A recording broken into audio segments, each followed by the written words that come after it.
do I want to steal and what do I want to sack? So if I sack like the Ravager, I can just get that back as well.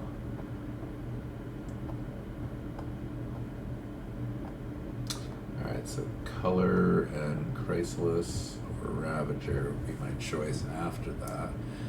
Let's start off with the attack. And the reason I have to attack first is I'm going to end up exploiting one of these big creatures anyway. And the Ravager will come back through the Chrysalis tokens. So I think I'm going to go this route.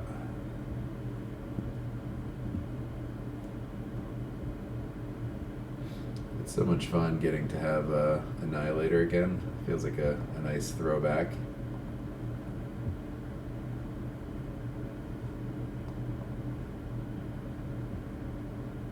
Sacrifice. And even though it's just the 2-drop, I'm actually going to take the 2-drop over the 4/5.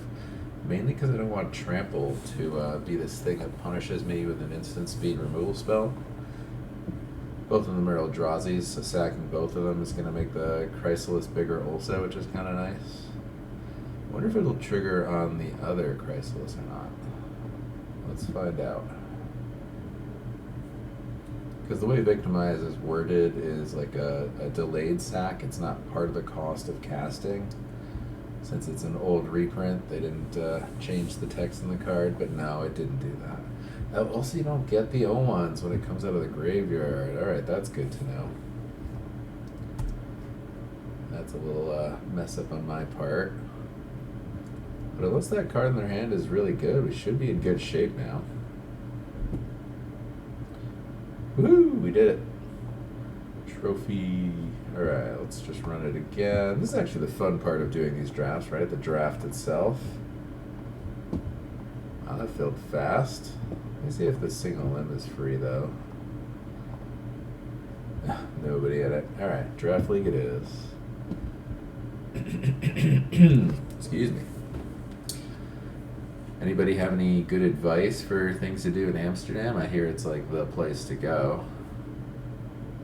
Definitely looking for suggestions still. Alright, Spring Hardened and Tuco obviously busted. You know, all of these cards are really good, but I mean the rare is obviously the pick. I feel like it's a league above everything else. I kind of like green in this set. I kind of like green black. I feel like you play a lot of things that need answers, and there's not a lot of decks that have a lot of removal. I was talking in Discord chat with some of the teammates, and I saw a message from Nathan Stoyer, and he was like, so if I bestow this onto a creature and they kill the creature, do I still get the bestow creature? I think it was Ginky replying, yeah, that's how bestow works, or something like that. It was just so funny to me because he's like, you know, world champ and pro tour winner, but he's so young that he doesn't know what bestow does because he probably didn't play back when it was first printed. Dustin, hey, how's it going, man? PT prep's going good. I think the team is churning things out really well. I'm trying to do my part, but obviously 3 kids and multiple jobs later, it's like tough to do as much as I'd like to. Alright, lots of good picks here. So like white is pretty popular, and a Johnny Fell the Godsire is really good. I also really like Victimize. It leads to some pretty broken plays. Obviously, land spell combo is a really good card to have. There's actually a lot of white in this pack, so I'm kind of like happy shipping the white and letting people do their thing, and like taking the less drafted green black. The reason I like Victimize is there's a lot of like big Eldrazi's that cycle, and then when you cycle them early and Victimize them into play early, you have a very big threat fast. Alright. I feel like we did not get something that we wanted as a good follow-up, so I'm not going to just get super invested in my early picks. For picks moving the camera down a little, good call. Let me do that. Thank you. Hopefully that worked. Yep, looks like it did. I might have to move it again when things shrink again. Alright. Yeah, thanks, Super Gaffer. Alright, Conjure is obviously really good. Envoy is really good. Do I want to switch into white after everything I just said, or do I want to take something else? take fixing. Of course, two of the same one. Alright, let's just take fixing. I'm not gonna jump ship on colors yet. There was nothing there that enticed me enough to jump colors. You know, something like Reiterating Bolt might have. Looks like my colors are dry, so I think I need to change lanes. That is unfortunate. Nobody ever wants to change lanes, but when you have to, you have to. There's just a lot of good white coming my way. There's still a charm in this rhino. So maybe it's just taking the rhino here. I think I want it over charm, even though both cards are good. Kind of value the cards that you don't often see, so like uncommons and rares. Whoa, what's this rare do? Makes a bunch of blood tokens. 5 mana 6/6 flyer. I mean, that seems already just good on rate. Alright. Who knows? Maybe I'll be black, white, splash green or something. Still too early to tell. I tried this saga out. I don't think it's good. Definitely like fixing. There's no perfect fixing here. Removal spell plus land seems really good though. Let's take that. Alright, you can't find the wrong place to move to those. Also, if you're into coffee, Sango Amsterdam is really good. Well, I really appreciate the advice. Sally, I'm not into coffee. Never been a coffee drinker. Alright, black, red, white, not a perfect fit. Vampire's just okay. This card's good, but I'm not going into red. Plane cycling could be fine. Yeah, I guess I like Plane Cycler here because I have the Victimized combo with it too. And if it actually hits artifacts and enchantments, why is Wrath of the Sky still in this pack? Isn't this card like busted? Look at all the white cards. I think people are just not going white, so I'm kind of glad I'm jumping ship. Yeah, I think Angel Ruins might be even better than I think, but I think it's already good with what I have.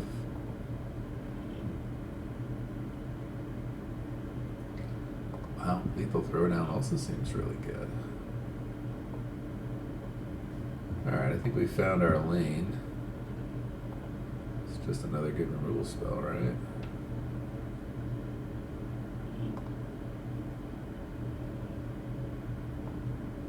Yeah, okay. Wow, both these cards are really good too. Alright, now we're cooking with some fire here. Oh, which one's better though? People like Conjurer or Envoy better? I'm leaning Envoy. Yeah, let's just go with Envoy. I know the other one's a 2-drop, but like its relevant activation is 5, and that's just a little expensive. I haven't been able to use Grim Servant productively yet. Like the card reads like it should be good, but the life loss is kind of punishing. And then there's just also not a lot of devotion to black. Like I don't think there's like a good 2 mana, you know, black spell that's black to cost. Yeah, that's exactly what we're doing, right? Demon Angel combo deck. It'd be cool if there was a way to discard it and then victimize it. Wow, consumption second to last. Hopefully we get some green splashing lands, because I think this Nantuko is definitely worth splashing. Yeah. Buried Alive combo deck, hell yeah. That'd be a lot of fun. Look at this card. This card's so bad it goes last pick over a land.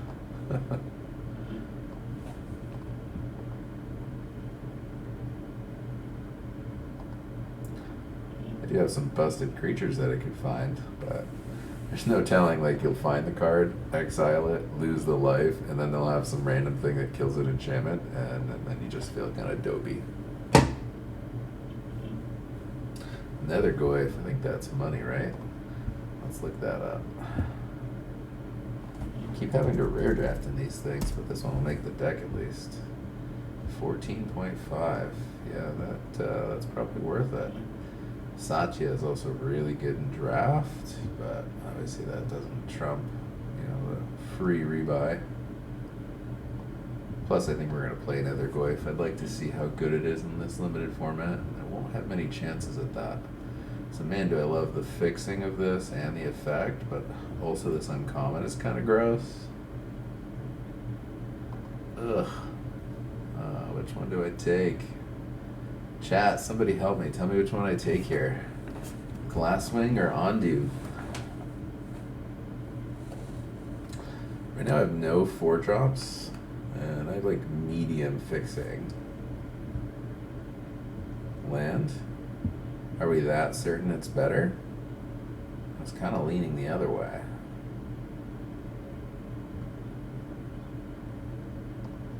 Alright, I'm going to trust chat unless more chatters jump in. Stephen Bonovich, what's going on, man? Happy delayed Father's Day, man. So cool that you're one of those now. That just feels so weird. Alright, Slith is really good, but I'm also a huge fan of Spymaster's Vault. I think that card is also bonkers. Both cards are bonkers, to be honest, but choosing the rare here. The old school player in me still can't dodge a rare. Alright, Death Touch, Life Length, Worm Coil Engine, Grossness. Another on rate, Instant Speed, Pacifism. Kind of feeling the pacifism. Is that weird, or am I just crazy for not taking the Worm Coil Larva here? I already have 2 5-drops, and I'm thinking like curve-wise, it just doesn't line up very well. And I obviously love getting removal spells. Yeah, I'm gonna take the pacifism here. Yeah, that's what I was thinking too. Like Worm isn't that crazy, just obviously really good too. You take the buried alive. Now you're trolling. It does feel weird being a dad. Happy Father's Day to you too. Thanks, Steven. Where are you living nowadays? I feel like you're always traveling and moving somewhere new in the country. Anywhere near Bingo or just super far away? One thing I like to do while I'm drafting is move these things over to the land column. Helps me understand my land to spell ratio a little bit better. Alright, Winged is solid.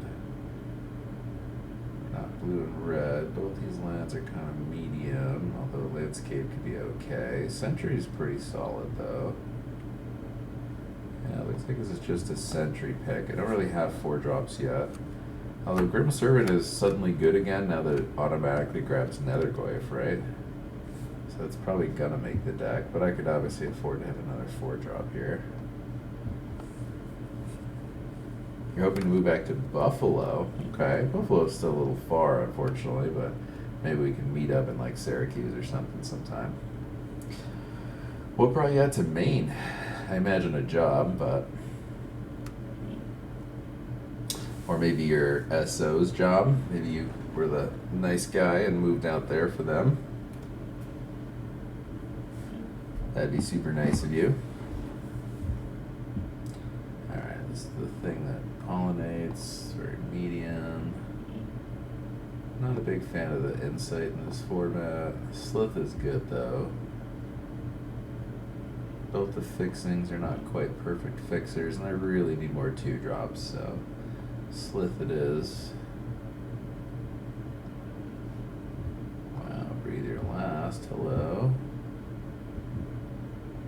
Every time I see Warren Power Stone, I feel like that should also be a slam, but I think that's just for the Eldrazi decks. It's just like, Soul Ring's obviously a busted card.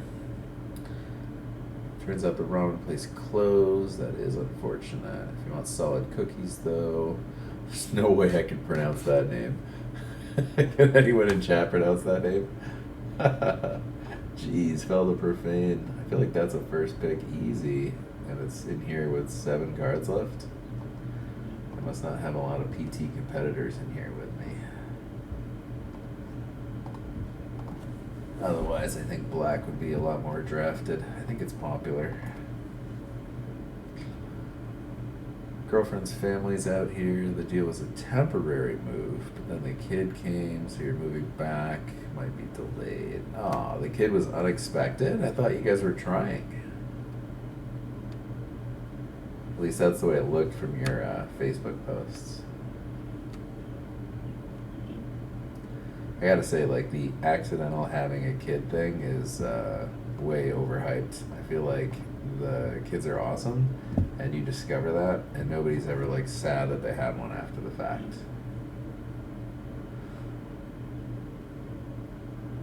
Definitely unexpected.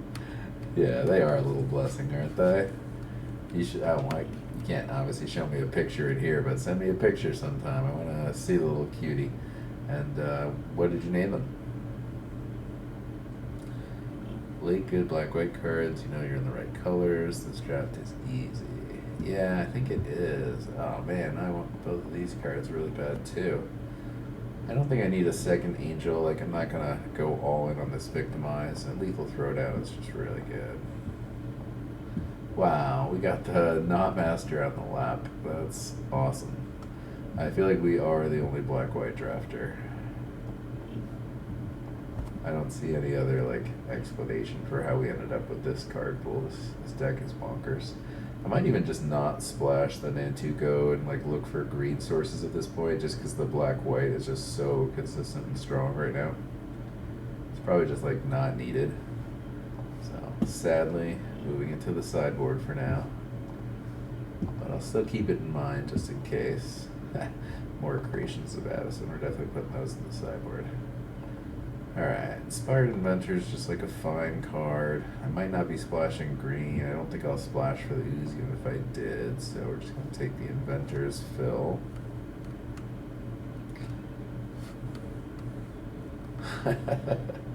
Good. Send photos. I didn't want it to sound like creepy or anything. I just obviously have 3 kids of my own, and I enjoy kids immensely. And kind of want to see you as a father. See you in the mold of being a father. Look at that, Buried Alive Lapped.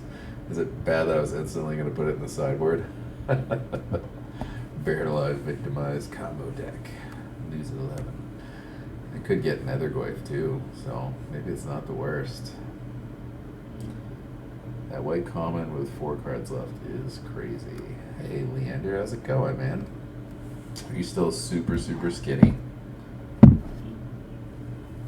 Definitely super proud of you for that, man. That takes a lot of work and a lot of effort. Hard to do. Something I'm looking to do myself, but I keep failing at it. Alright, probably not playing this Urza's Cave. It's like pretty expensive color fixing, but figured I'd still take it just in case. Could get my rare Spy Master's Vault though. That's something. You are trolling, right? Like, do you actually want me to run Buried Alive here? Give me the 4/1/1 on that if that's the case.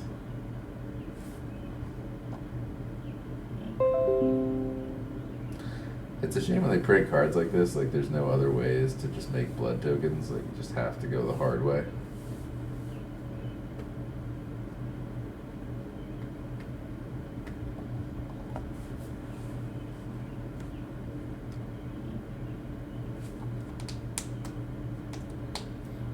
What do you do with it in this format? How do you make it good?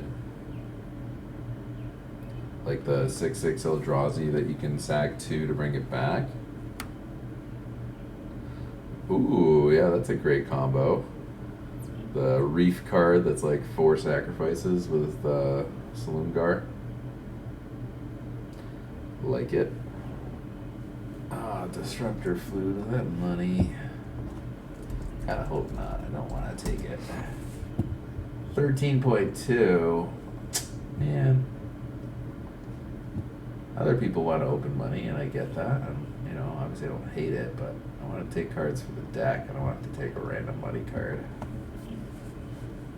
Although it is great when you do it. Like the last draft I just 3-0'd for anybody that wasn't here during that time. I had Grief, and I had the Black Temple. Wasn't playing black, but like or Eldrazi themed, but between the 2 cards it's like 50 tickets, and we 3-0'd the draft, so that feels great.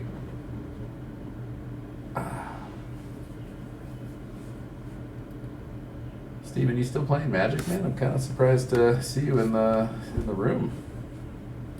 Do you get the opportunity ever? Sneaky Snacker, good to Buried Alive. Yeah, that's a great combo, especially if you grab at least 3 of them.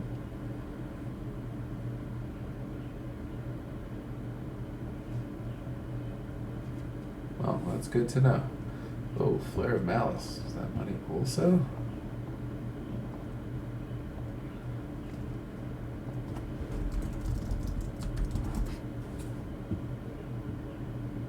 Flare of Malice. Only one ticket, really. Kind of surprised. I thought this card was a lot better. Fortunately, we don't have to take it, but it's also good, right? So maybe it just is the pick. I don't see anything better for us. So I guess I'm just taking it. Not for money reasons. Alright, another Sentry, Rhino, or Conjurer. Alright, so we're a little short on 2 drops, so I might want the Conjurer over the Rhino. Does that seem right?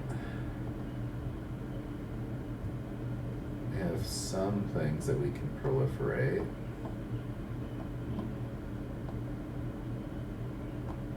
Actually, not a bad number of things. I really am a curve snob, so I feel like we need a 2-drop here.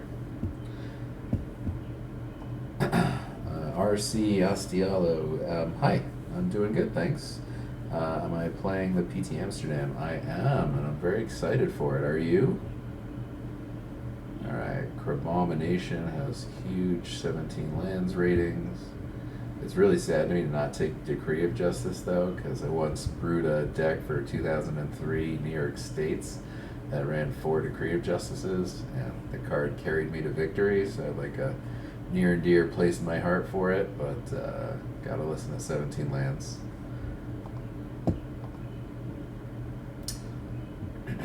Alright, I kind of like this 2-drop, that's pretty flexible.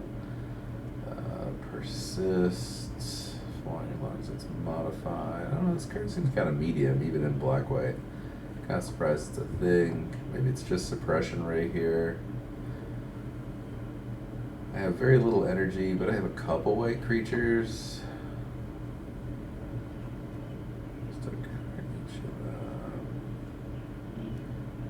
Yeah, let's give this a try. I think it's the right pick. Utility lands are pretty powerful. Another Breathe Your Last, okay. Twist my arm. Crab is busted. I did see that Crab won a tournament and somebody posted it, but I gotta tell you, I already tested it a little bit and I had a hard time making it work. Alright, Sentry, Power Stone. We don't really have a high curve, so it's not a Power Stone deck. Prison, we don't have enough energy to make super good, although it's good anyway. Quest, I haven't actually seen this card be good, and I don't have enough fetch lands to make this good.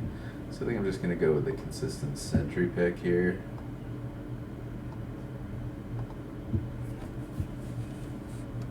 Suppression rate is bonkers. Do you like it? Like, is it bonkers even when you don't have much energy? And like when you have a Wrath of the Skies that also scoops it on accident?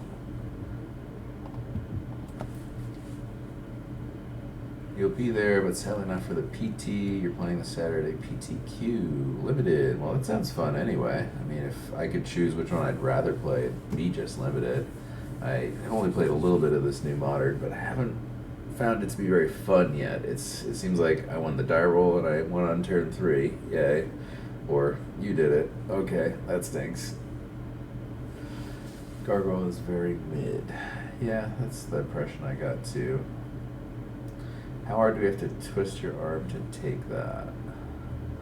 To take what? Oh, I see. Playing off of what I was saying before. Never mind. Alright, is this card good? 1/1 Afterlife for 1. I have 2 different things that want sacrifice effects, and it has a bestow effect. That sounds good enough to me. Let's give it a try. Curious to see how it plays. Also, the advantage of having enchantment creatures is like Nether Goyf gets a little boost. That'd be funny. I get to play the Indebted Spirit, it dies, and then I play the Goyf, and then I cycle Angel of Ruins to get Artifact in the graveyard. Instant speed trickery.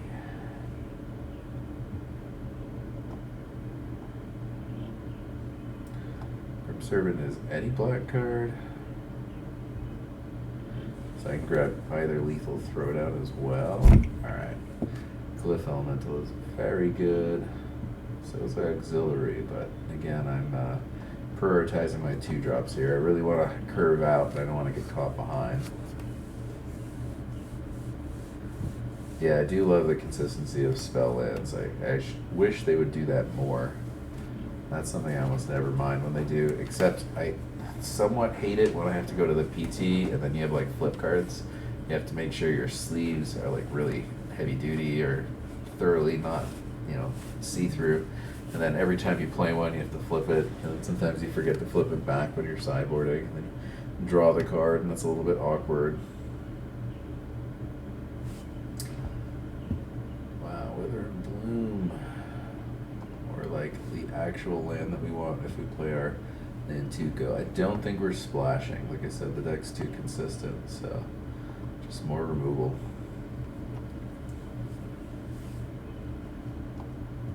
Do what I said and put all my spell lands with the lands. Alright, so right now we would need 3 cuts. Let's wait and see how the draft finishes out before we choose what those ones are. Oh, that's true. I do have the Ultimate Guard ones. I forgot. This sponsorship's very new to me. It just started this year, and so happy with it, by the way. Could not be more overjoyed. I feel like Ultimate Guard takes care of its people better than anybody I've ever really worked with. Alright, we don't really draw 3, so the conscription is mid, and I really like Sentry. I love the fact that you just can connive away your flood hands. More removal? Is this Tapper good enough?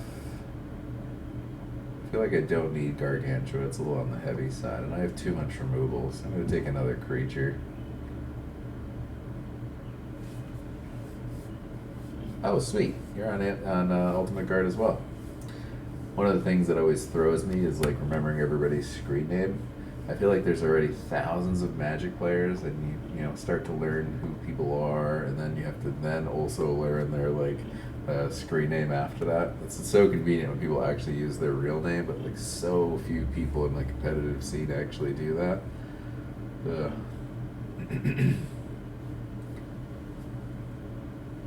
All right, what do you guys think we're cutting here? People of all genders, not just guys.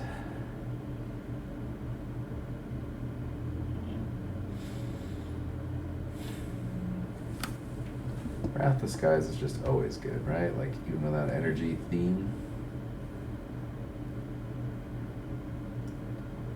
Seems like a nice thing to have. It's just like a catch-all. No cuts, deck's perfect. 11 lands. I have a feeling I know now why you stopped playing, Steven.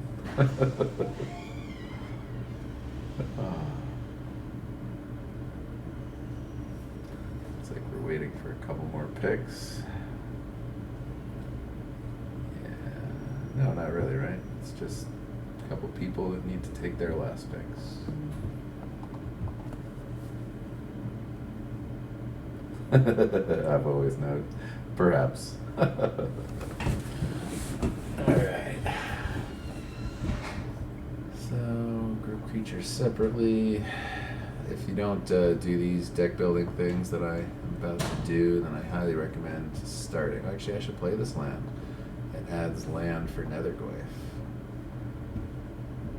Alright, separating out the spell lands. Did I miss any? I love that there it is. I love that they put these little dashes here next to the name to help you spot them. Makes things so much easier. I mean, 17th place at Eternal Weekend is actually pretty good. That might be higher than I've ever placed in an Eternal Weekend. Those events are super competitive. Alright, 6 cuts here. All these cards are good. What the heck? Alright, it's possible consumption isn't good enough. We have a lot of spell lands, and they don't count as swamps, I believe. They don't. So let's remove that, since we also have plenty of removal. really want that with the 2 lethal throwdowns, although do I need both lethal throwdowns as a consideration since I have so much removal? Does this do anything by blinking? Crab Abomination has a come into play effect that's really good. Angel come into play effect is kind of cool. Excuse me, it does trigger the sentries. I could tutor up more Grim Servant. I can get more energy. I can get proliferator shield counters or 1/1. All right, it does a lot of things. All right, we're not touching that. All right, Glyph Elemental's bonkers. Slit's kind of medium, but the energy does fuel like Wrath of the Skies, and I do need to make sure I come out on 2 with this deck. So I think I'm leaving all these 2-drops in like they are. Really good. Same reasoning on the other 2-drop. Creature count's 18. We can't trim a lot of creatures, but I do have to trim some of these 4-drops and creatures, so some of them have to go. It's obviously not the Knot Master, and I kind of want to try out the Grim Servant since I actually have 3 really good 1-drop black creatures. So, man, I don't want to have to cut 2 sentries though. Is there something else I can cut? Huh. Does anybody count Angel of the Ruins as a land since it plane cycles, even though you need 2 mana to get there? Yeah, you're definitely right that the CMC4 is overloaded. And like, I don't know how often I'll be casting Flare of Malice for its alternate cost. I have a feeling it's just like 4 mana removal also. I think it's still playable. Oh yeah, it did top 8 that one. I think I was vending that year, so I think that's why I wasn't playing. Well, the reason I don't want to cut Victimize is like I have the Angel of Ruins to cycle, and I also think it's just like always a good card. I think there are often situations where there's something like Goofy to sack, even like this or the Afterlife token, and then like you're bringing back 2 solid cards straight to play. Although I will say I was fooled the first time I cast it because the creatures do come into play tapped, so don't make that punt like me. Oh, cool. What's your name, Jay Petty? Would I remember you?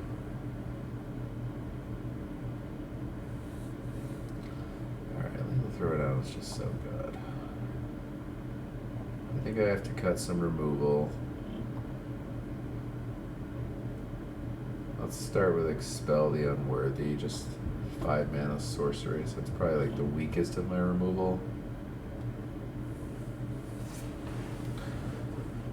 14 lands. I still need 3 more cuts. That's gross.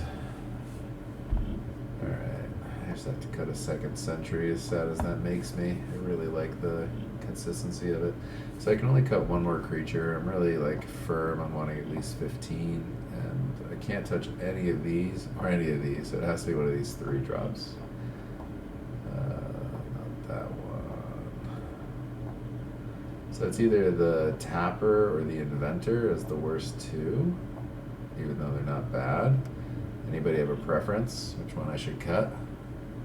Jacob. Okay. I feel like Jacob's a common Magic name. I feel like I know a lot of Magic players named Jacob.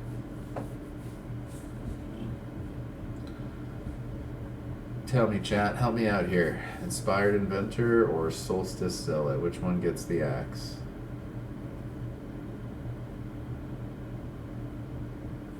Oh, you know what it is? It's definitely Zealot. Because I sometimes need to make a 1/1 to Lethal Throwdown or Victimize away. So I feel like that's just the better one here for the overall cohesion of the deck. Alright, and now from here I need 1 more cut if I want 17 lands, which I do, especially since I have 4 spell lands and a Spymaster's Vault.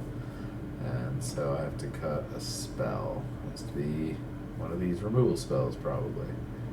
Or Victimize. I mean, I could still consider it, but I don't know if I want to. I really like Victimize. I have some really nice top-end bombs to use it with.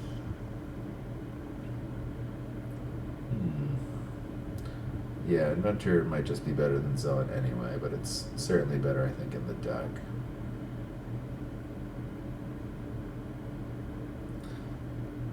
No, I don't rate Black Fair too high. Obviously, it's a solid removal spell. It might be the last cut here. Let's do it. I think you might be right.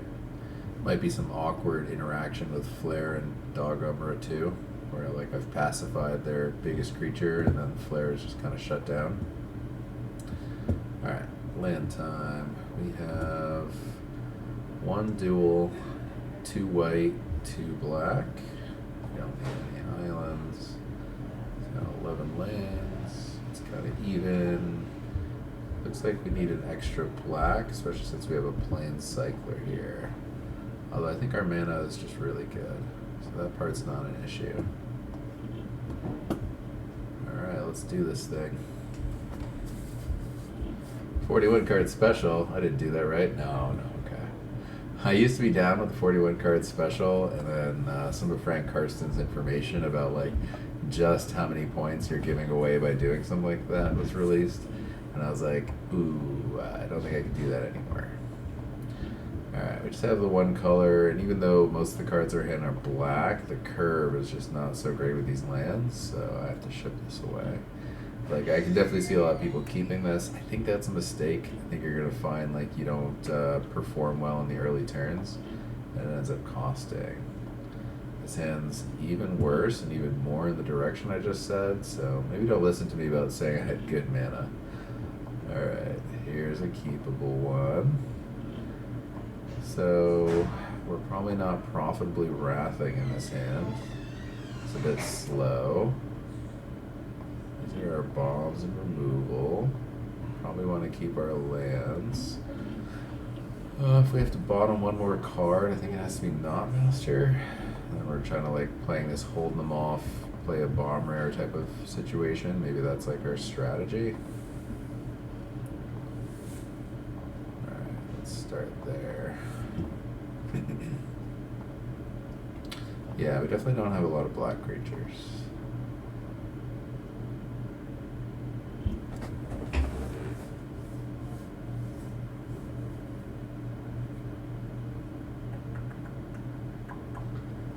Alright, just playing. You are on. Let's do this.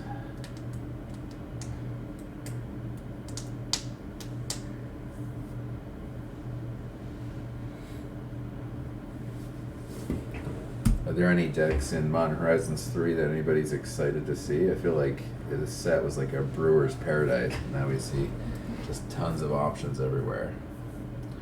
Alright, I think I'm going to play that out as a land since it's my second black source. I think it might be less advantageous than the ambush in my hand. I want to be able to cast Breathe Your Last and obviously play my rare on curve.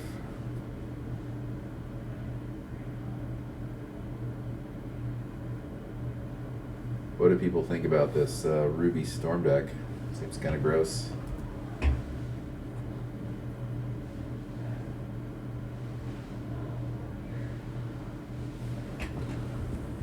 Watchdog. Solid. It's weird when like 3/3 Vigilance for 3 on rate is just like a normal card in a set. This in like, you know, 75% of sets that Magic has ever printed would be like a slam dunk first pick and limited. In this set, it's kind of like, well, that's cool.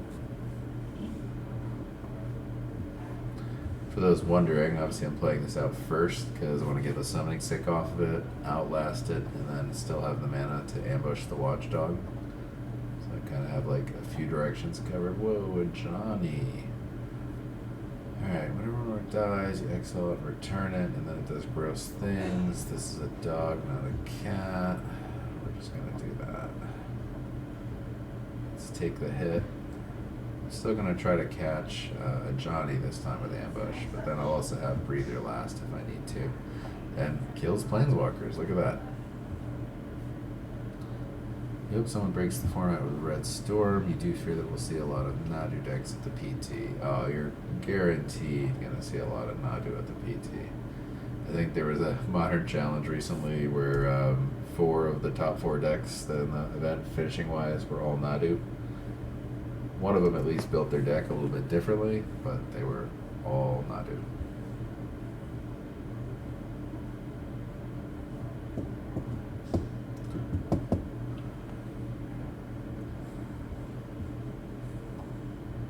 Johnny seems really cool. All the flip walkers in this set are really cool. I thought they did flip walkers really well when they printed Origins. I feel like they're even better now.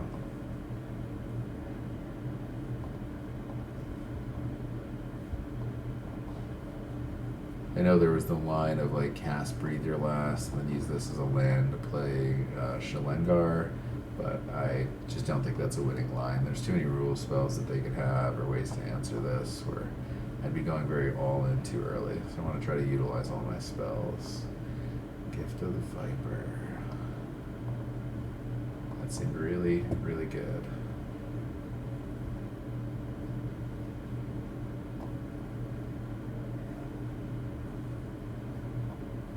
If they didn't make Outlast as like a sorcerer effect, that'd been pretty gross.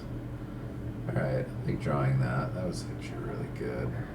So let's first take out a Johnny before it gets to do anything silly.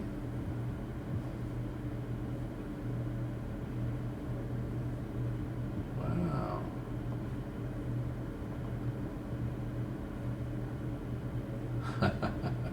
So, facts that some people don't always know is that when you get minus effects, the creature is dying in a way where it's not being destroyed, and so the Umbra armor effect doesn't actually stop it.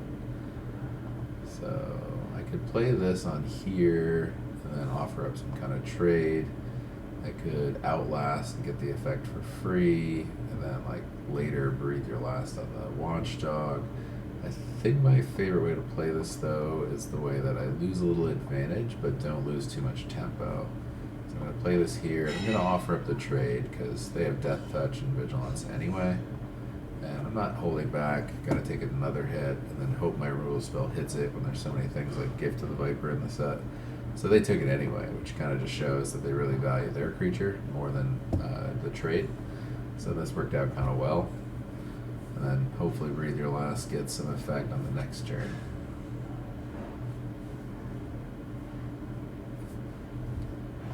Aha.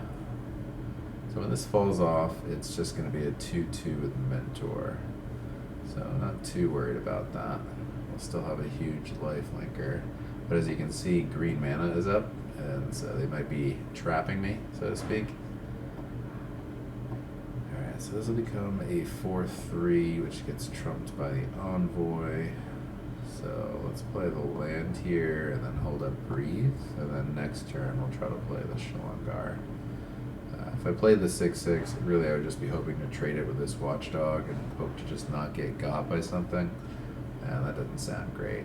If I removal spelled and attacked, well then they'd go to 12, I'd go to 9, but then they'd get to attack before 5 again, and they're still gaining a little bit of advantage, plus we don't know what they actually have in their hands. I think this is just the safest play, is hold back, and then kill dog. Kind of nice I gain a couple life from it actually, I didn't even take that into account, so. And that is an awesome place do this if they don't have another protection spell.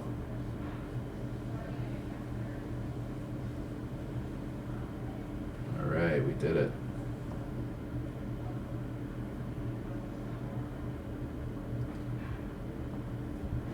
Oh, this card is super good, but doesn't do anything here, thankfully. At least yet. It might add up to more later. Alright, now because we're playing a 6/6 flyer and this creature has lifelink, I'm going to attack. I'm going to apply pressure and also offer up a 2-for-1 if they're going to go for it. They did not. Alright, so now we're at a safe 11. So even if they have a way to kill Shalengar, they can't deal me lethal, which is nice. And then I still have this effect continually getting them. Too bad Suppression Ray is a sorcery. Hydra Trainer, okay. And something else. Green-white might just be really good in this limited format. Definitely seen a lot of teammates hyping it up a little bit. Although you can definitely see some of their cards are a little cross purposes and at odds. Whoa. That I didn't see coming. Alright, just casual 7/7. So I'm obviously not gonna block. Stinks that I'm 1 damage short of just like tapping them and killing them. And I have no energy to actually keep anything tapped. And I didn't draw anything. Alright, so if I hit them for 6 in the air, they go to 6. They don't have any reach. And this jump block here, I go to 8. I take 1, 2, 3, 4, 5, 6, 7, 8, plus what it pumps. So that would kill me. Is there any options here? I could sack it a blood token. I could sack an angel. I'm not sacking an angel here. So I have to keep both back. It's awkward. Yeah, I don't see a line where I survive if I attack. That just beats so hard. Alright, let's just pass it over and see if we're not just dead anyway.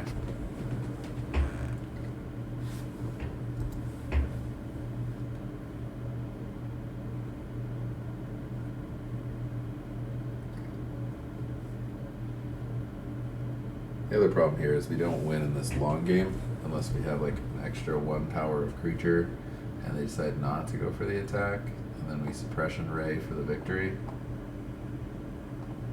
If this was an instant, then yeah, we would have just won. Oh man. I was like, yeah, they're hellbent, so maybe we'll survive a little bit longer. Instead, they're just like, oh, I'll just rip a rare. No big. He even has reach, so it throws off my like double clock, but if he doesn't block the first time, they don't block the first time. I might be able to get him with the suppression ray trick, but this also just grows some more, might encourage them to attack.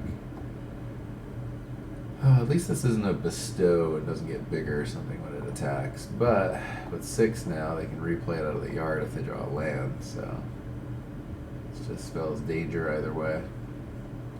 It'd be great if they didn't attack and had like a flash 1 power creature and I just got them with the ray, that'd be sick too. Or if I had some energy, that would also be nice. Alright, sentry could be good. Is there a play I should do first? If I attack here, play this, they attack 3, 4, 5, 9. The most I could be at is 8. If they pump that, then I'm toast. This goes here, here, 1, 2, 3, 4, 5. Yeah, the adapt on the trainer just gets me. So even by playing this, I still can't attack. But I could pray that they hold off 1 more turn on attacking. If they do that, I have lethal with the ray. Not likely, but possible.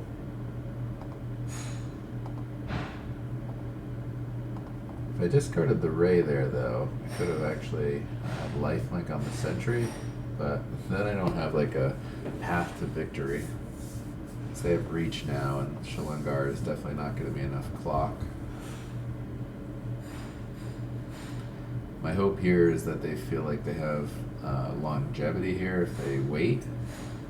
So hopefully maybe I can catch them that way. Not likely though.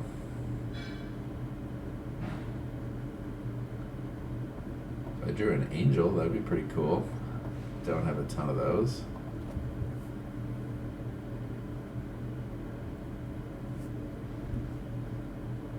That's pretty brutal. I think that alone is going to do it.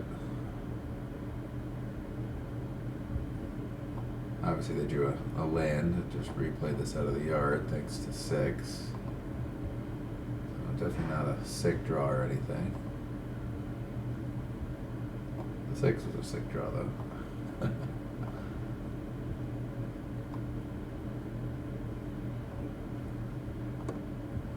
in comes the attack.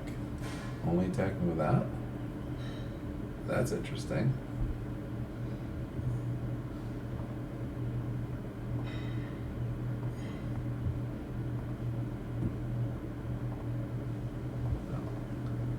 Sacking it is a freer cost.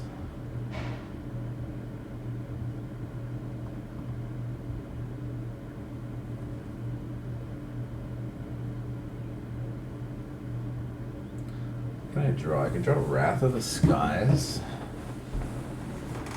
Wrath of the Skies would probably be the best possible draw. Alright, I guess the Ray is not doing it anymore. I have to ship it and just hope to draw something. Utilize my mana as best I can. That was really good, so this shuts this down. So there's no reason to sack the Ancestors yet.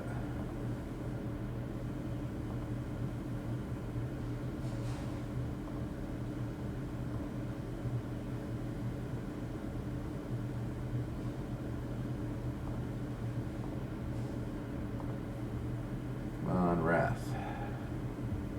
No such luck.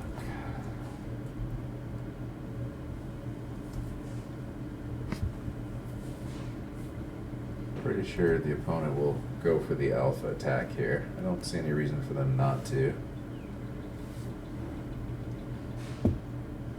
Especially if they just draw a land and then retrace Dog Umbra onto Shalingar. Yeah, let's save some time, just go to game 2. Ooh, another glyph. Not that that would have saved us. Needed Wrath of the Skies. I don't think there's any other top deck there, although you never know what you'll hit with a Crowd Abomination either. Alright. I guess Expel is really good on 6. So I kind of have a lot of removal. I think I'm going to switch this up for one that's more flexible. Meaning, like, I don't have to sack and it exiles. They're playing a bunch of answers for removal. At least one we saw. Could obviously be more. Oh, sorry. I neglected chat for a minute. Let me see what we have here. Let's see. Do I think they might ban Nadu? Yes. Sadly. I don't know how long it's going to last in the format. The card's obviously really good. The deck is gross, and people are just going to have to keep on respecting it for some time. Alright, so I think I'm going to cut Grim Servant this time for another Sentry. They're very aggressive green-white, so I don't think I want the life loss. And I don't have a lot of targets.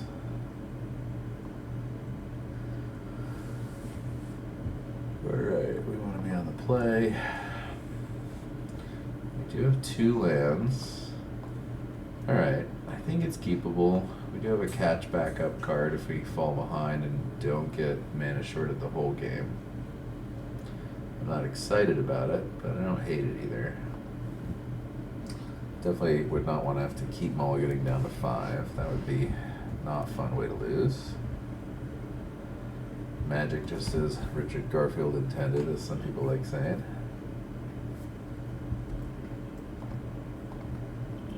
So obviously starting with this land, it comes to play tapped. This lets me play a Deaded Spirit on turn 2 if I want to. Spymaster's Vault is also going to come to play tapped, so playing in this order just lets me actually cast spells. Alright, I think this card is actually very good. Alright, so there's no reason to play this Vault first, since I now can play it untapped thanks to the swamp I drew. I could removal spell this, but I don't really like that play. I think I would rather just play my own creature. Thankfully, Wrath of the Skies also picks up the artifacts, so when I do end up making that play, it'll answer the late game advantage that Mandibular Kite gives. Sorry if you guys can hear the screaming in the back. That's what happens when a 2-year-old wakes up from a nap and they're not always happy about it. Oh, Johnny God. Alright, we're going to take that out quick this time.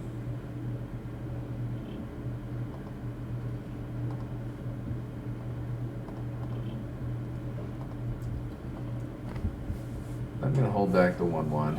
It's obviously going to dissuade the 2/1 from attacking thanks to the Afterlife. Kind of want to get to a late game position where I can use Wrath.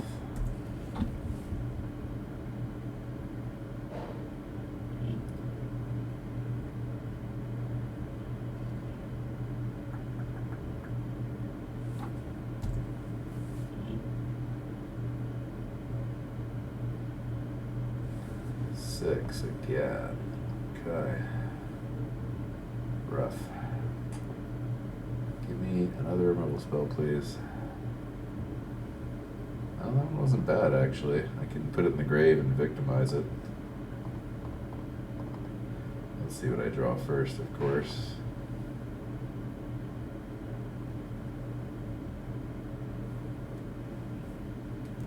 I mean, I kind of like the victimized play with the discarding it. Obviously, I don't need the slith either, but there's no guarantee I'll draw a land either. I should say either.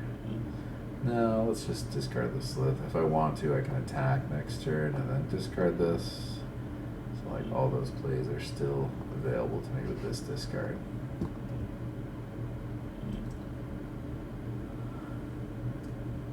Yeah, I'm glad that I drew a non-land to pitch, so I don't have the debate of not growing the sentry, because then like 6 gets to attack unimpeded. It's nice that I'm at least threatening the double block.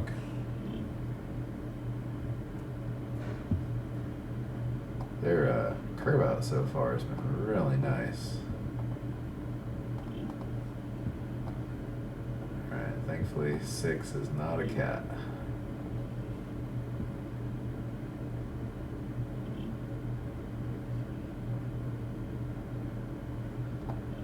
Does not kill planeswalkers, right? It does not. So we are not offering any kind of a trade here, not letting a Johnny flip. Kind of gross if they have the indestructible card though and save the Johnny when I wrath, because then this will flip. But then I can attack it also. Alright, so I can wrath for 3 here, and it blows up technically everything. Let's see if this works.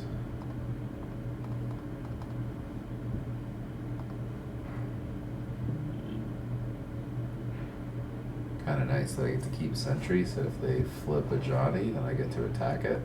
So instead they'll have to keep 6, which will also let them keep replaying stuff. But have to have the lands for that. So at least it gives me an angle. Or they could have nothing. Nothing is even better.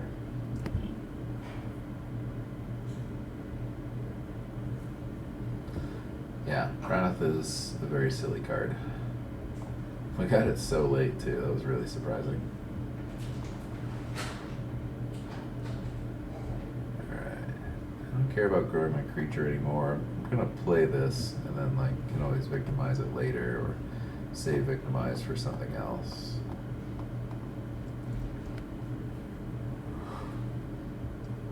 Excuse me.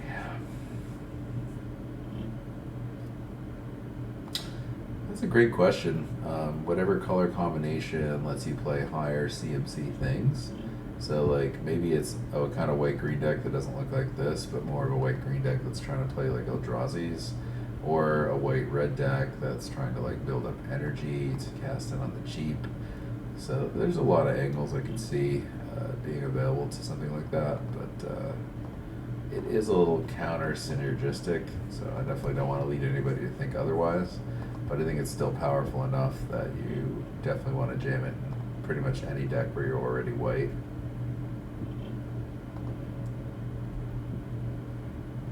Wraths and Limited have like a long-standing tradition of just being kind of gross in general. I don't think anybody ever met a bad Wrath effect in their limited format. I feel like energy is more in the more aggressive Jeskai decks. Yeah, that would make sense. Maybe a Jeskai deck that's playing a little bit control-y and has that angle to take. Witness there is really good. I assume bringing back 6. Yep. Thankfully we have a really good clock here, so like despite them doing all this, they need to find something to hold back my aggression now. I might just hold back the sentry. Although if I attack and trade the witness, I then get to Spymaster's Vault and grow some more. has menace, so maybe just killing the witness and forcing them to double jump block too. There's a lot of good plays here. Alright, I think I'm gonna go with this one though. Although this can get a plus and plus encounter and bring something else back. That can be kind of gross. So actually I think I'm gonna do this. I'm gonna offer up the trade. And then if they try to go for the trick, I'll have the rule spell. Then if they don't, then I get to Spy Master's Vault post-combat and turn my spirit token into a larger creature.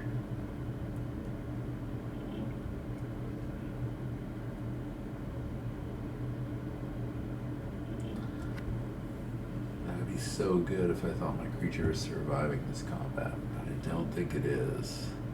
So I think that's my least favorite of the bunch.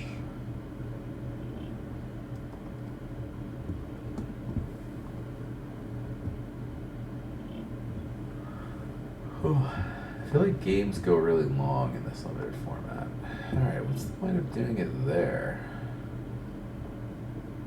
So on the witness, it would have brought back something else, right? So I'm really surprised to see this being played. It blocks my 1/1, but is that even good? If I kill the witness instead of this...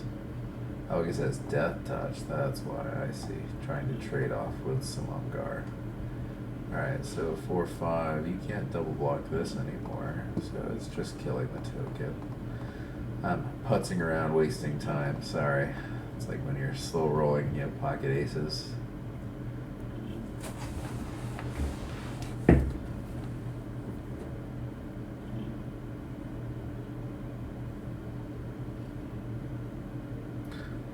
Just went to 1, okay. Seems a little dicey. Don't want to auto pass my turn because there is a effect on the table if they try to go for a lighter removal spell or something. Very curious what could possibly get them out of this scenario though. Not much, that's for sure.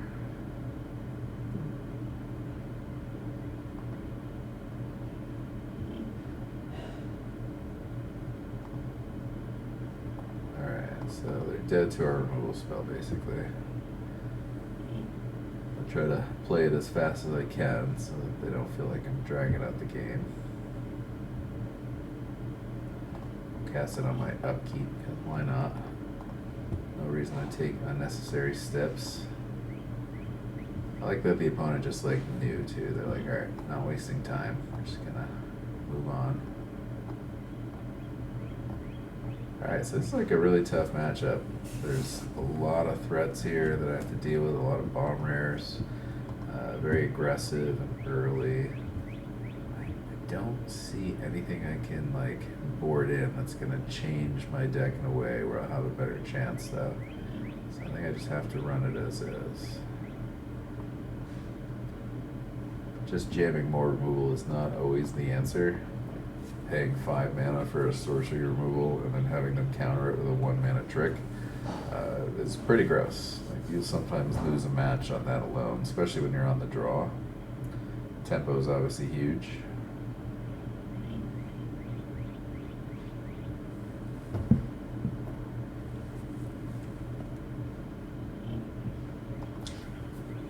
Alright, game 3, the decider. I don't know if people are, if everyone is familiar, but usually when you're in game 3, it can be referred to as breaking serve, because in tennis the advantage is obviously when you're serving, and in Magic we refer to that as like being on the play. So this is a great opener. Got the Wrath, I have Expel for the early stuff, I have Threats. I don't think I'm gonna like utilize this for its spell part, and I love that it's fixing my mana. So that was also an excellent draw. If I can get Cravomination out, I can Wrath away like everything and then not worry about the crab going. Hopefully I don't play Expel and then they just play 6, but I think think it's more important that I don't fall too far behind on tempo. My hand is kind of slow, and that dog beats really fast.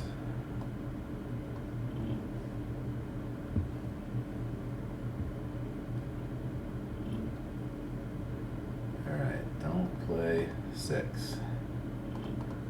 Don't do it. Whew. Just played something that in 4 turns will get 6. Thankfully, this answers all that too. Slowing them down was obviously what I needed.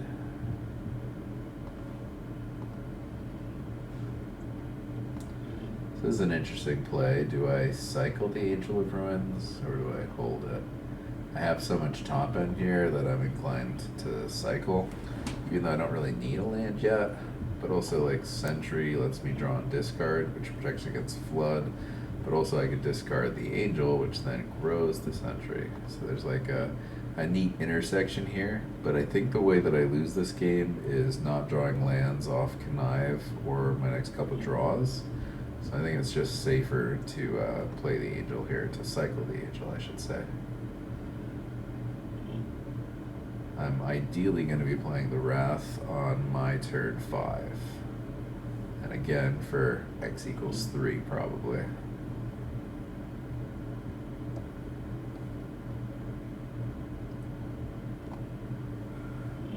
Whew.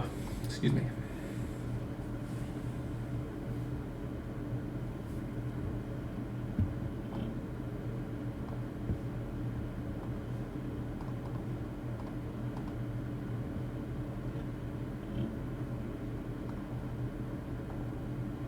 One of the nice things, like chat was saying before, is there's not a ton of lands left in the deck thanks to spell lands.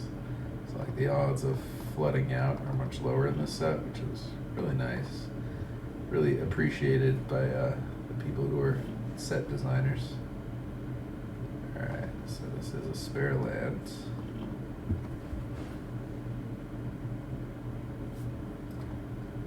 Kind of nice that Evolution Witness doesn't actually bring anything back quite yet. So adapting is not the greatest play. Might not be their inclination.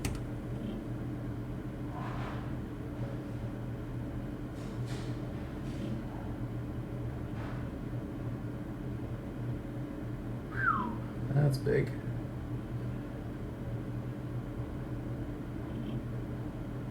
Okay, never mind. They decided to 10 me. At least I get to one-sided Wrath them. Hopefully the 2 remaining cards in their hand can't compete with the power that I have left.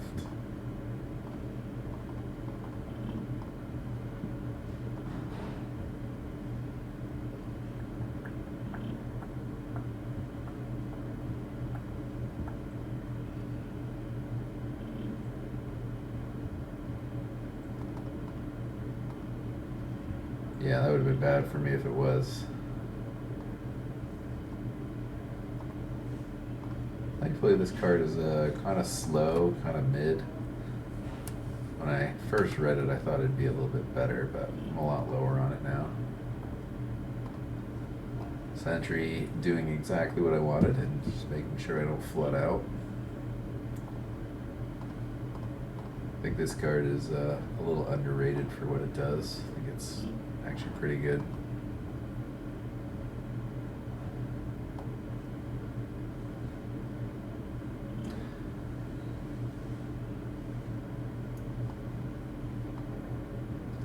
Hopefully Crabomination here is like the put them away card.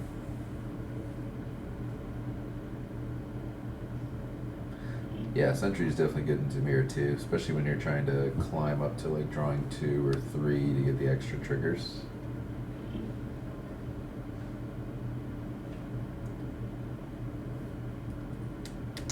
Okay, definitely seen worse. Solid draw 2.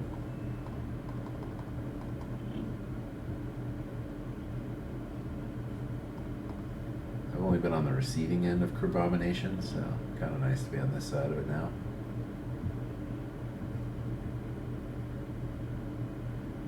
Alright, we can get a 3/3 or a witness that we can't activate, or a dog umbra.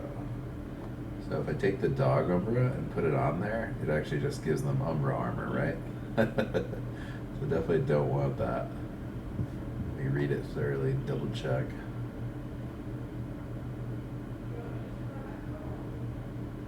Although it's my card when I'm casting it, even though they own it. So I actually think it would shut it down. What do you guys think, chat? Does Dog Umbra pacify the Hydra if I steal it from them with Crabomination?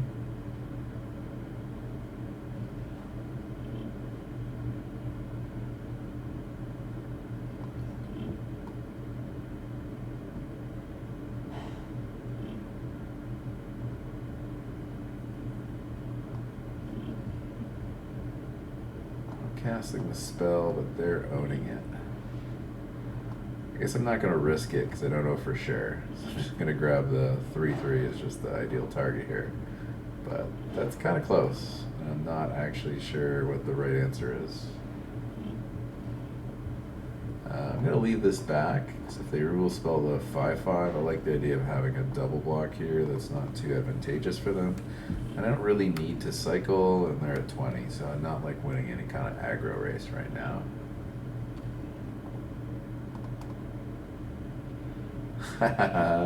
Yeah, I could try it to find out for the PT, but I could also just ask a judge later, so. Oh man, it's huge. Alright, 5/5 and 3/3 should get rid of the Umbra. This is just destroy, or I could pacify. I could just jump and then use my own Umbra.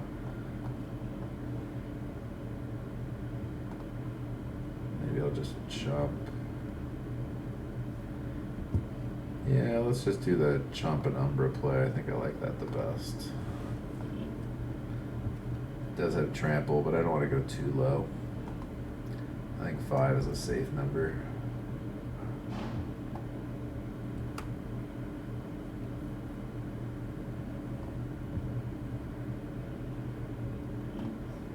Start with Umbra.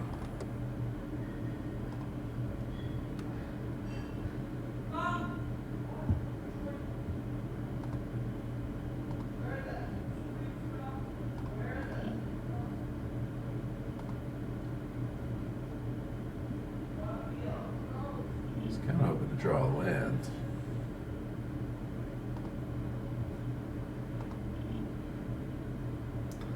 One of the cool things here is if they have an answer for Dog Umbra, discarding the Witherbloom, I can play this and then grow it with the Witherbloom, and now I have a chump block that still allows me to stay alive. So I'm not just dead to an answer for Dog Umbra with this line. Sometimes little plays like that can make a huge difference, and sometimes your opponent just concedes. All right. 1-0, let's get there. Here's the deck for people watching at home. We kind of got the hookup. We just got all the black and white cards. We started off the draft trying to go black-green. First pick, Nantuko. This actually came later, though. And just was a very clear signal that green dried up. I was intentionally shipping white because we opened a ton of white cards. Then it ended up being that we ended up shifting into white anyway, so it was a bit of a punt, but we still got the hookup with most of the white cards that we wanted, I think. We gotta get away from them. Yeah, I'm pretty sure that we control the spell and that it would have pacified. Like, pretty sure. It just didn't seem worth the risk here. But like I said, the judge will give us the right answer later anyway, so nothing to worry about there. I'm really glad all you guys are tuning in to watch. I appreciate you being here. Obviously, you're watching me on Ultimate Guard, and they are one of my sponsors, and they are just an awesome manufacturer of products. You guys should definitely take advantage of their sleeves if you don't already, and super cool that you guys are here with me. Alright, do you want to do the watch or the... Cool. You know, I think one of the things I think is really cool is I feel like two of the biggest teams in Magic, if not the biggest, I just don't want to be like conceited or anything, are Handshake and Channel Fireball. And I feel like I've been fortunate enough to like be on both teams, and that's like a rare privilege. But the fact that Ultimate Guard is the sponsor for basically both teams is super impressive. I feel like they have the monopoly on sponsoring all the best players. Between those two teams, there's like so many Hall of Famers, Pro Tour winners, world champions, and like it's just kind of crazy. Yeah, we did win that last match, Steven. Did you doubt us? There's a rare already in strawberry. Should never doubt. That's not for mine. This hand is just gross. So even though I have the swamp with the vault here, I kind of like just playing out the vault in turn one anyway. It's not like we have a play to make or anything like significant to bluff, but this gives us the flexibility of playing whatever we want after this. If for some reason we want to go plains, we can, and then don't have to worry about anything like taking it out of our hand or something silly like that.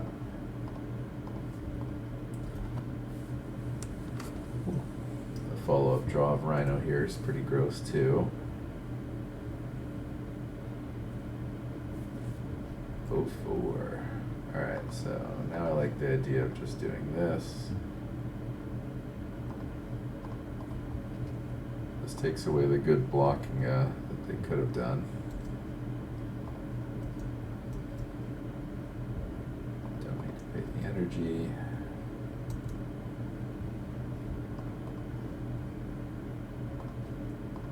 I did consider playing this, but I'd rather wait and see if I just draw a land. And if I do, I'm much happier keeping the only removal spell in my hand still there. Especially if this is like a 0-12 creature now, which it is. Land. Alright, that'll do it. So you gotta pay 3 life sometimes. I mean, you gotta do what you gotta do. Keep up this aggression, I think it's worth it. If this aggression was not this fast, this heavy, then I would think otherwise, but like, that's a lot of damage. The fact that it grows my creature too.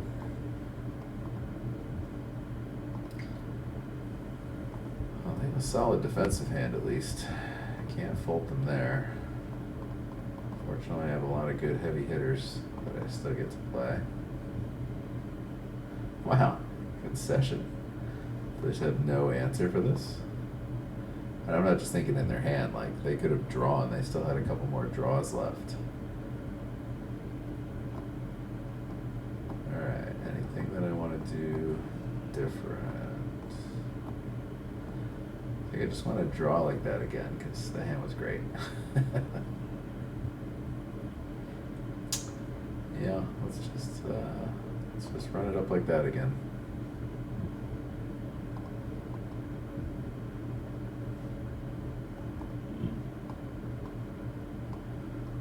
It's a little slow, but obviously you can't mulligan something like this. Oh, nice screen name. Tired Hobo.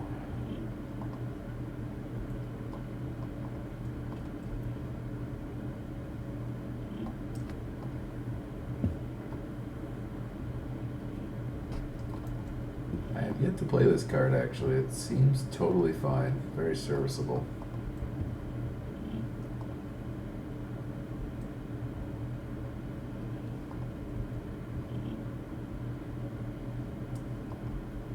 It's not worth pacifying, by the way, if anybody was thinking about that. Like, I don't recommend it. It's just a 2/1, so it's not gonna like kill us very fast. And then it would just have this ability to keep using, so they would just get so much advantage on us.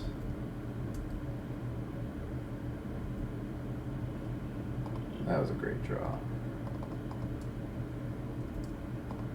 And we're going to want the 1/1 here. We have a sack outlet that we're going to want to utilize. Also just dissuades them from attacking. Sheer Visionary, very good. We got a 1/1, they got a Serum Visions. I would rather have a Serum Visions also. So good. Alright, what do we want to do here?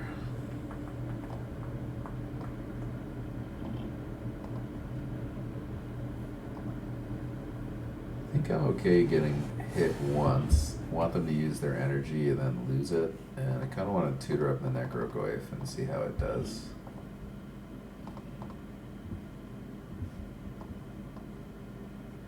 Oh, that's really cool. This gets lands. I've been not realizing that, and I've not been valuing it enough.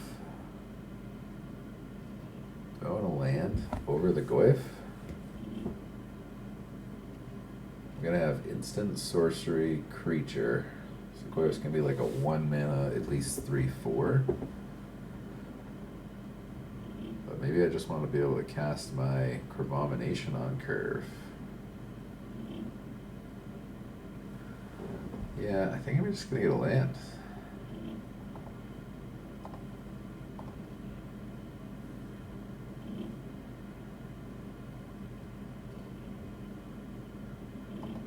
If it lets me. There it goes.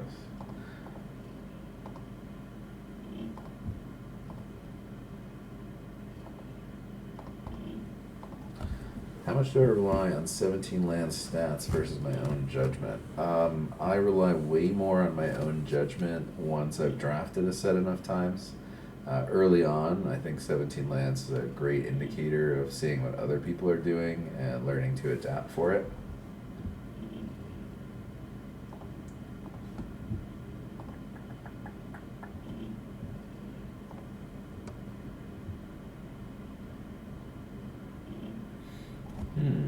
Kind of wish I had a second planes. Alright, I don't want to fall too far behind here, so I'm actually just going to double removal spell. This one actually gains me a life, so I'm going to play it in this order. I'm also sorcery speeding these because they're playing blue, and there are some good counters in this format. I just don't see any reason to like hold them up when I'm going to play them later. It's not likely that the opponent is going to play something to enhance their creatures with blue-red. Although I really wish I still had the dog number to kill this Ravager. Obviously I can throw it down. I can spirit this first so that I draw cards and then also get the afterlife effect. I think I'm going to do that. I think it's worth it.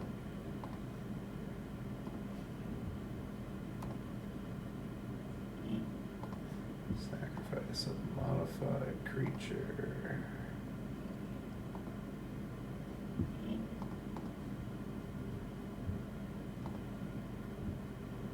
So that's kind of cool. I upgraded my stuff, and now I get to use the Vault. I think I want to upgrade my flyer.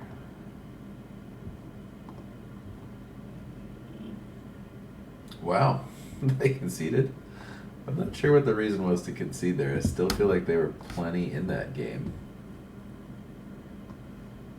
That was a little peculiar to me. Obviously my hand was gross, but like any Eldrazi and like bring that 6/6 back. Like, I didn't have any threats on the board. That was a very early concede. That had the hallmarks of somebody that just wasn't super interested in playing more. I think this set's fun enough that like people will just want to draft and like turbo draft as often as they can, but still quite surprising. Oh. All right, one more match. What do we think, crowd? Are we going to get the 3-0? I forgot I should put the deck on screen while we're waiting.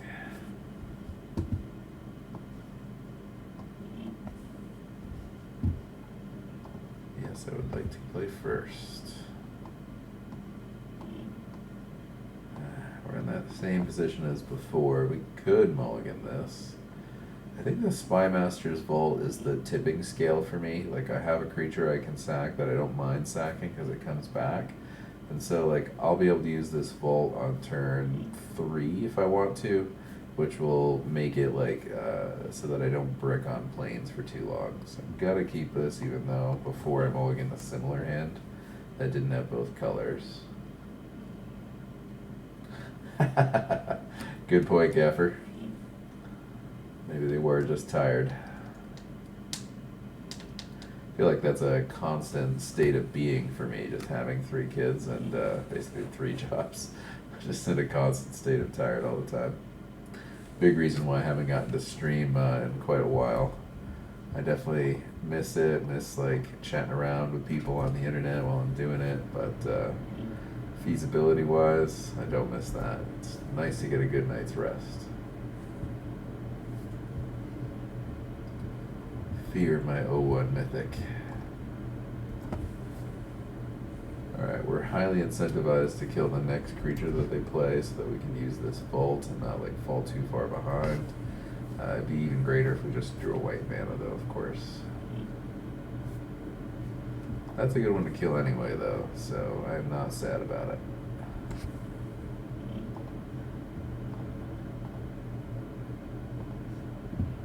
It's a shame we're not killing a modified creature here. Oh wait, I can't vault something if there's no creature on the board. Derf. That was silly. Who's tired now?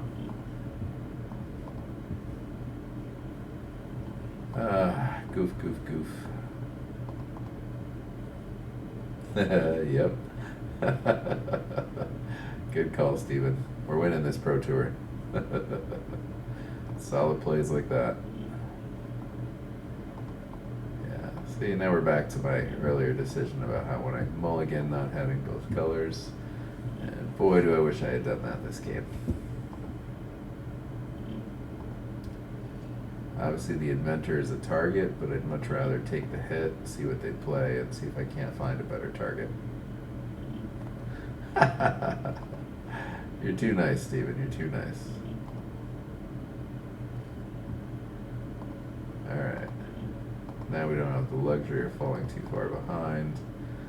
This 1-3 can start to be a pain, so we're going to kill it and hope to draw planes. Or I could just draw more white cards. That's the same thing, right? 4 or more card types, instant and sorcery. That's not going to cut it.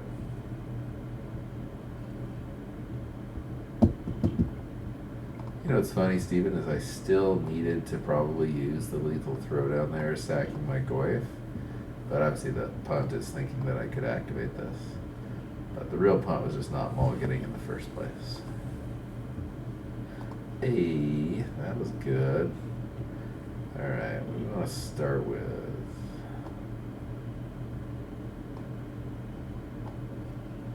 This with a shield counter, maybe? I think so. I think that's where I want to start.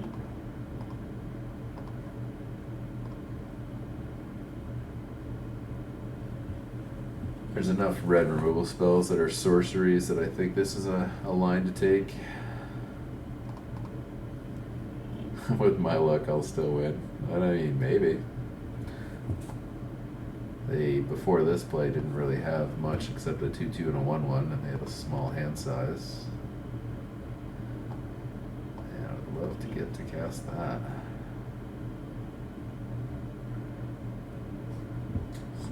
Pacify this, or I could bestow this, or I could play this. A lot of choices. I think the Dog Umbra play is my favorite of them. Red-White doesn't have a lot of ways to kill their own stuff. Only reason I'm saying that is that it has a modified creature clause of manifesting.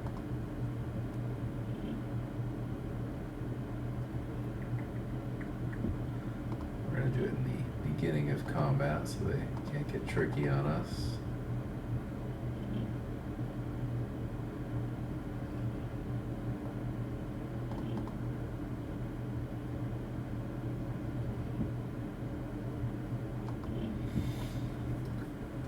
Alright, Dragon Johns, what's next? Ooh, Raven Charm, that was nice. 1-1 is to remove my shield counter. So I bet you they have one of those red removal spells I was just mentioning before. And I'm still going to offer it up. Having this 3-3 just camp around is not going to do much different either.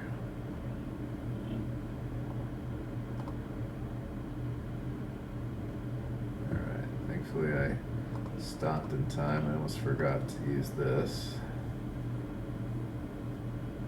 Alright, Plains is good. And we don't need the spirit here.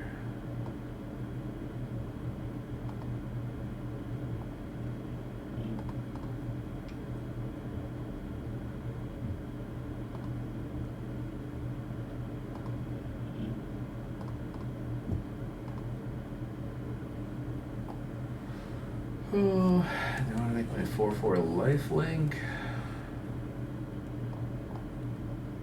Or do I want to get a 1/1 counters? I think the lifelink makes more sense. And then I like attacking so that we don't expose the 4/4 to a trick.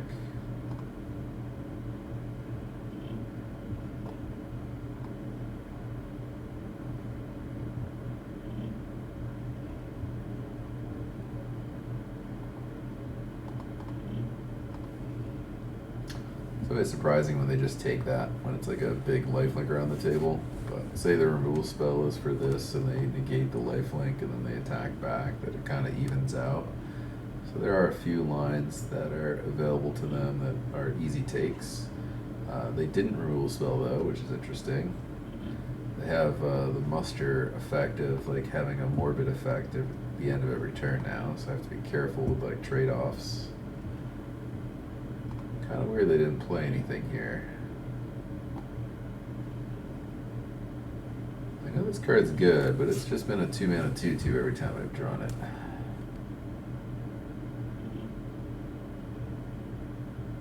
Alright, I think I'm going to start by attacking with my lifelinker.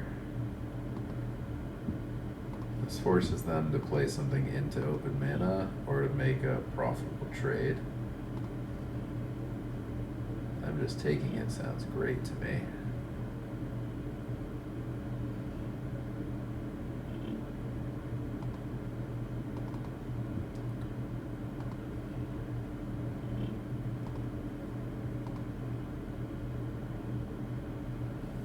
A 1/1, or do I want to give something ++1 and lifelink thanks to the envoy?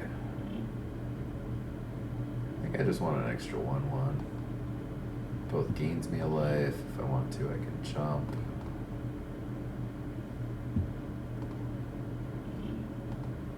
Let's bestow.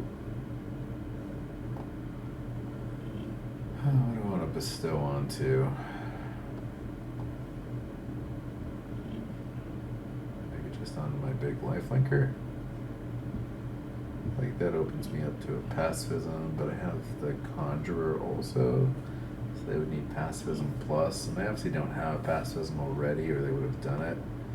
So yeah, let's do it on the big lifelinker.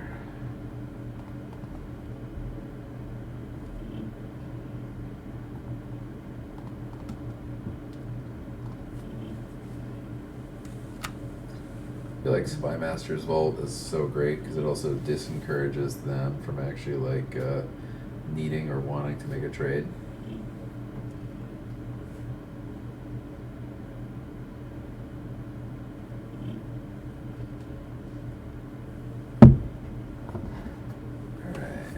Reason to attack with the 2/2 is you want the proliferate, or you want to play some trick to trade with. I'm fine with converting a 2/2 into a 1/1, but I don't want to lose lifelink if they do that. But I also don't want to just die to something silly. If I trade off 2/2s, they get a free 1/1, 6, 7, 8 damage. Oh, I think I'm going to do what I originally said, and I'm just going to chump block the 4/4.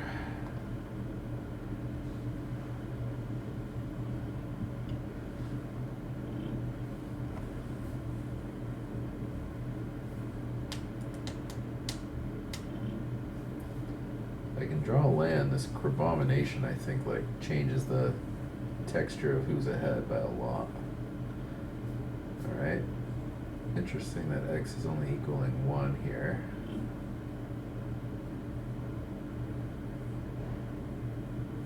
Alright, give me a land. This Abomination will trump that play. Fudge. Alright, if I use Goyf, there is sorcery, instant, enchantment, enchantment. So I can remove 1 enchantment. And then also enchantment creature. But I would need to remove sorcery and instant. So I would leave enchantment and creature. It would only be a 2/3 for 3. Not good enough. So the sentry is the better play to start. And that's the land I wish I had drawn this turn. Alright, so land is in the graveyard now too. So another Goyf can be a 3/4 next turn.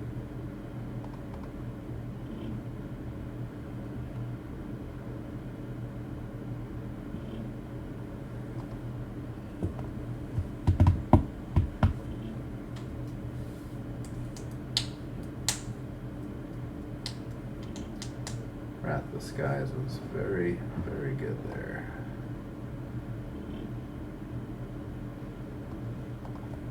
That was really solid. Alright, going to 3. Still looking okay if I draw a land though. There's the land. Alright, let's start with that. I love that this takes the last card out of their hand. Whew, and the last card was mighty. The Ember Mage, they were planning on just killing me with it, I'm sure. Alright, let's take that. I don't want to kill their modified creature and give them a manifest, so let's take out their 4/4.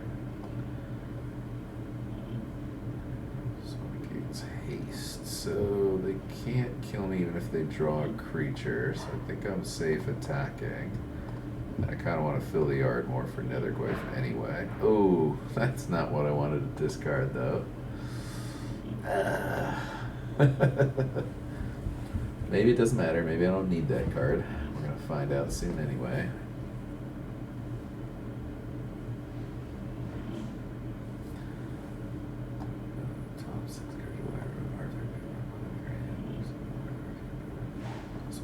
Counter. Oof. Scurry is gross here. So they'll have an activation and it'll also deal 4. So I need to be more defensive again. Maybe I'll draw something that'll keep me in line. Alright, this attack is weird, right? What's the point of this attack? You're just kind of like losing out on this attack. So I would rather kill this one so they don't get a blocker. And then they're just like dead on my turn, right? Oh no, this has to kill. There's no way around it, so they will get a 2/2. Still, this attack confuses me. Let's see what it is that I don't know.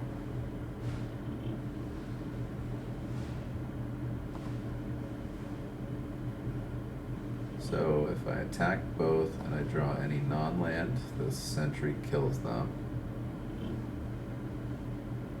Oh no, I get 2 chances at it because of the Spy Master's Vault. I think that's pretty worth it, right? What are the chances I go land when I don't have that many lands in my deck anyway? There are 4 spell lands. Let's do the math.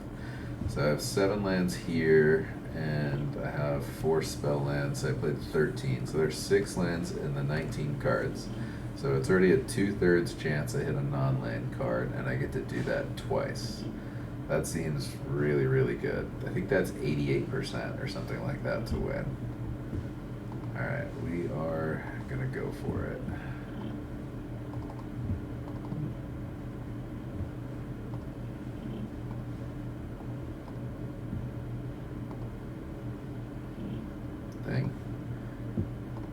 Let's see if we would have hit it again, just in case.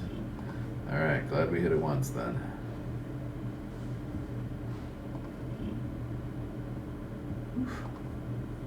Alright, game 1, victorious.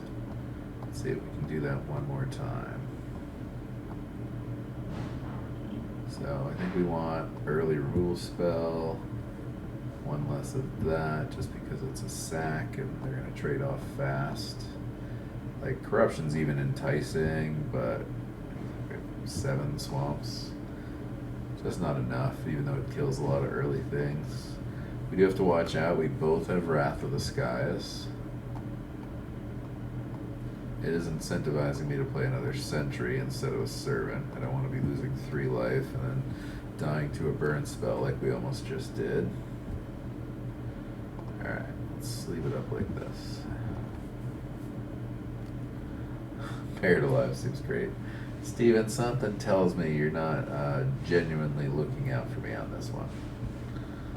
Alright, no black mana, but I have early plays in white here, so it's still a keep.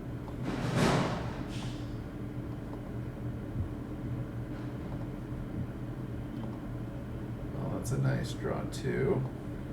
Let's start with this one though.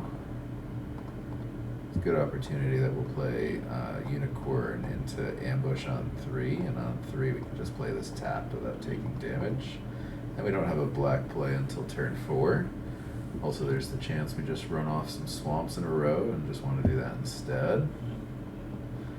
Alright, nothing to mentor yet, so we feel a little bit safer. Let's start by playing this.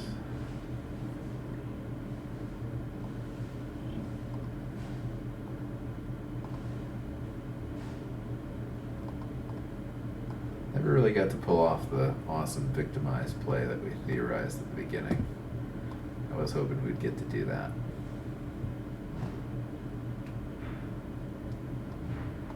Now let's just offer a trade here. Trades in this matchup just seem good. I'm fine with trading with that too, actually. I think that's even better for me. So, I don't want to pay 3. Let's put this into play tapped, and then use the removal spell. And then start playing Sentry and making sure we don't flood out. Curious to see if Victimize won't clench the deal here. Alright, that actually makes my removal spell a lot worse. I kill the Unicorn, I just give them another 1/1. If I don't kill the 2/2, the 1/1 starts to become a 2/2. So, still gotta do it. Unfortunate. Hopefully I can beat this one-sided Lingering Souls.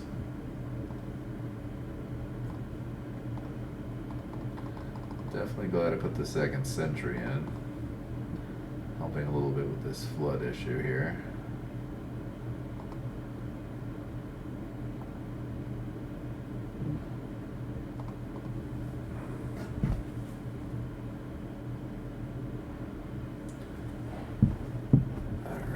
That's a solid target for Wither and Bloom.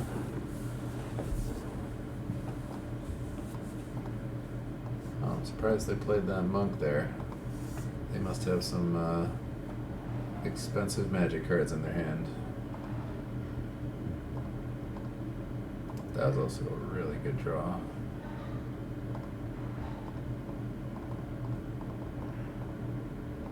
So if we connive anything that's not a land, excuse me, well, it would have been cool. I could discard the Rhino to turn lifelink on, but I think it's probably just better to not worry about my life total when I'm at 18. Just would have been fun. You definitely always have my best interest in mind, Steven. I'm not doubting here. No hate.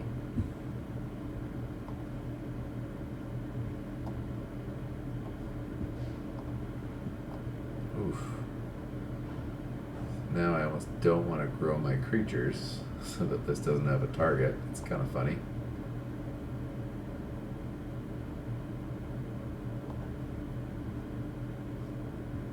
Okay, that was a good draw.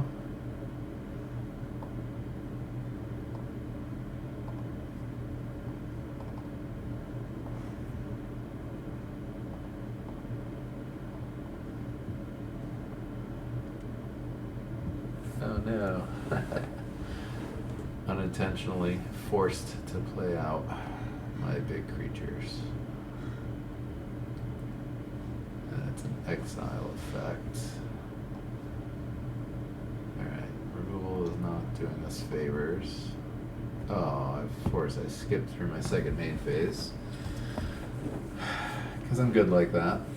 I was gonna play the Rhino now that they had a target for the Johnny Fells the Godsire anyway, but of course I messed that up.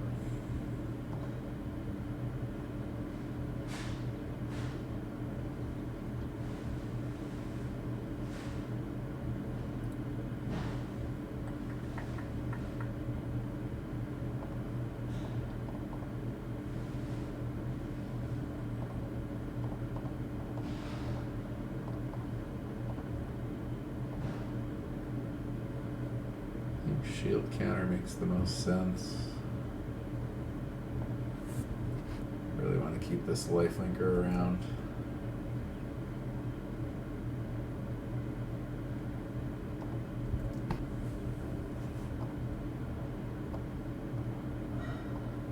Don't have 2 creatures yet in the yard for Victimize.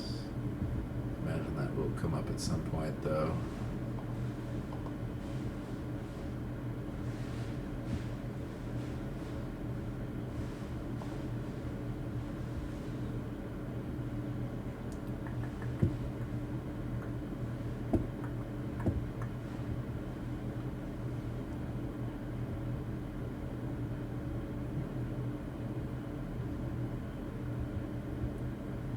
Jolted Awake.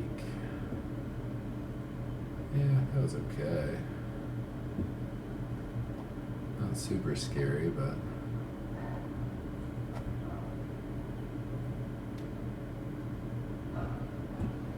that was really good. Really good. Am I just dead? Did that out of nowhere just kill me? They can only activate it one more time.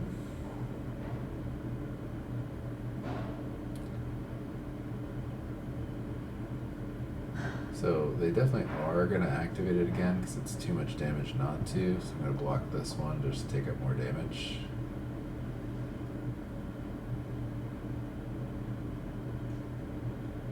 Call that. I think I'm going to go to 3 here. That was pretty impressive.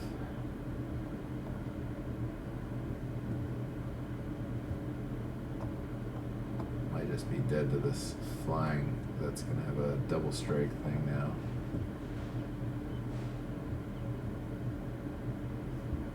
Scurry of Gremlins is just so good. Yep. Alright, let's see if we can get the next one.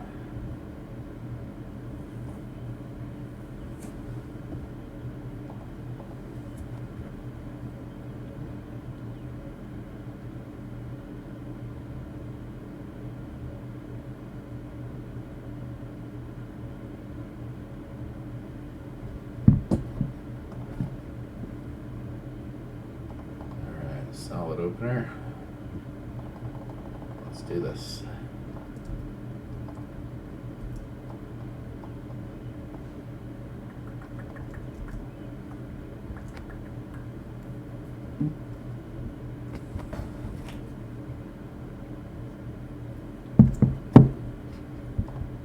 Getting close to pickup time for my daughter at school. Hopefully I can race through this one fast.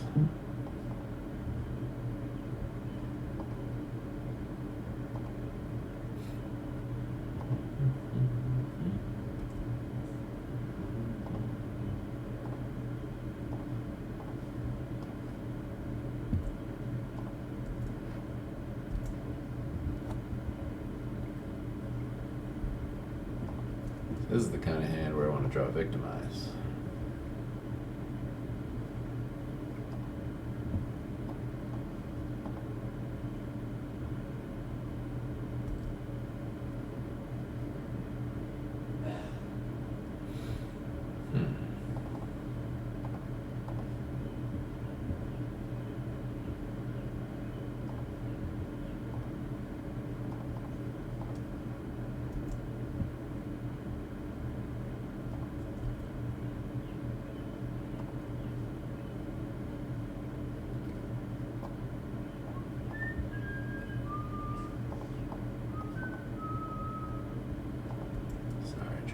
Turbo play.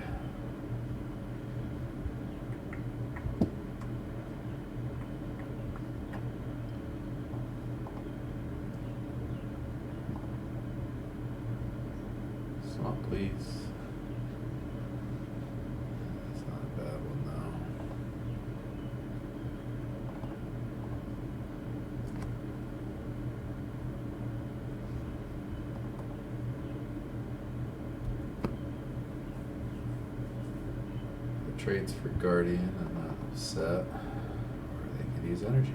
That's also fine too.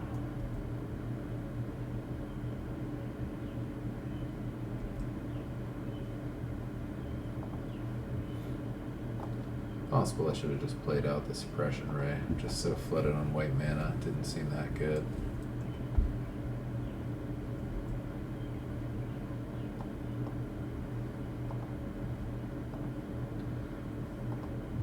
Johnny's been really good. Come on, black mana.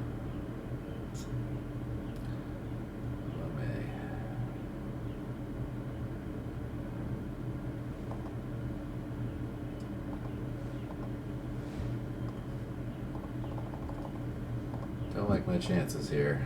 I feel quite behind. My opponent has a nicer curve going on here.